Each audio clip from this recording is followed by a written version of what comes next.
חזרנו ואנחנו עם העניין הזה. הצטרפות של סעודיה להסכמי אברהם דורשת הסדרה מול הפלסטינים כולם, וכמובן את הפסקת המלחמה בעזה. כך אומר לנו בראיון מיוחד העיתונאי הסעודי שמקורב לבית המלוכה, עבדלעזיז אל-חמיס, שהדגיש שכל מדינות האזור מודות לישראל על מה שעשתה באיראן. אבל המסר מריאד ומאבו דאבי לדבריו הוא שהעיקר זה לא מי ניצח במלחמה, אלא מה שבא אחריה. שוחחנו איתו אחרי שהשתתף בכנס השדולה החדשה לקידום הסדר ביטחוני אזורי ביוזמת הקואליציה לביטחון אזורי שהתקיים השבוע בכנסת. Thank you to have me. You're here for the first meeting of the Knesset's caucus to promote a regional security arrangement.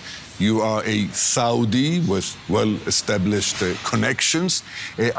Are we nearing open cooperation between Israel and Saudi Arabia soon? I hope that, and I think the Americans, they do their best to bring the two parties together to the table again after what happened in 7 October.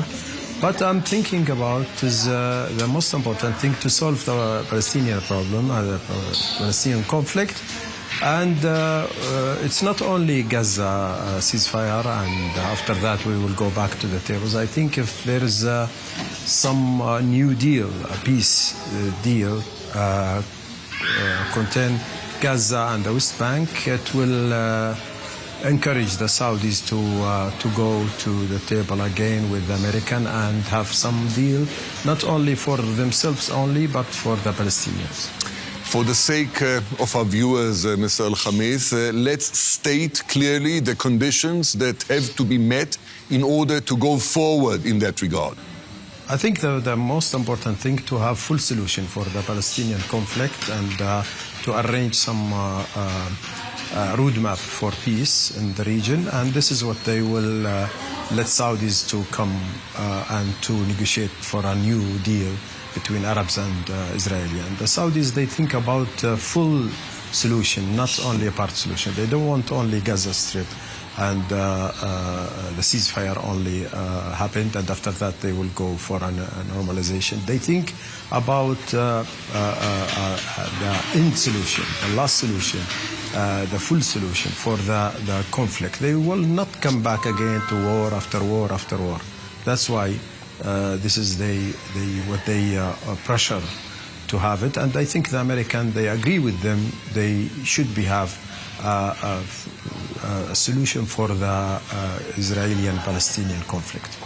Yet, regardless of the current ruling coalition here in Israel, it seems that the Israeli public is not ripe for any kind of reconciliation with the Palestinian people after what has happened on October 7th. Can this be overcome somehow, in your opinion?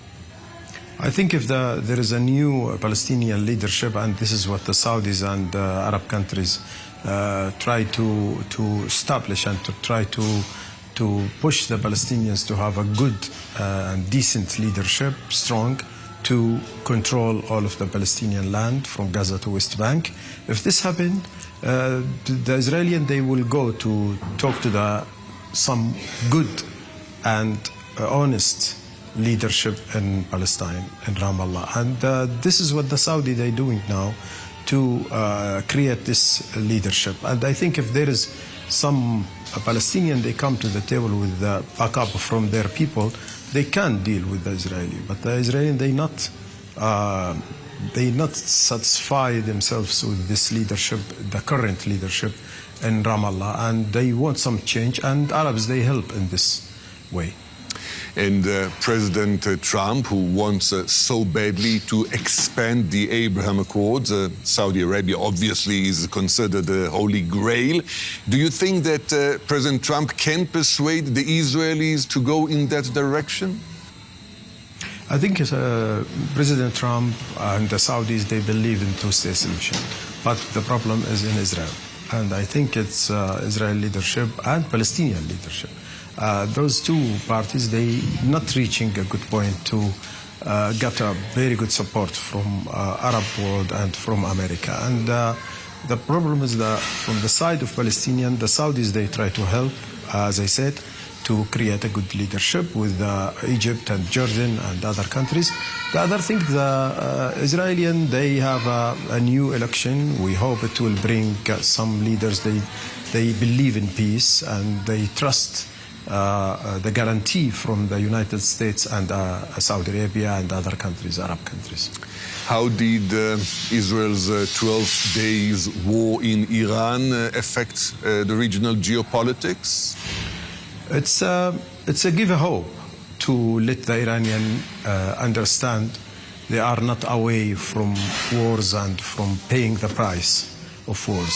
They're always using their proxies, but this time they are in the middle of the war. That's why we think they will change their strategy in the future to not go far against the stability in the region and to help.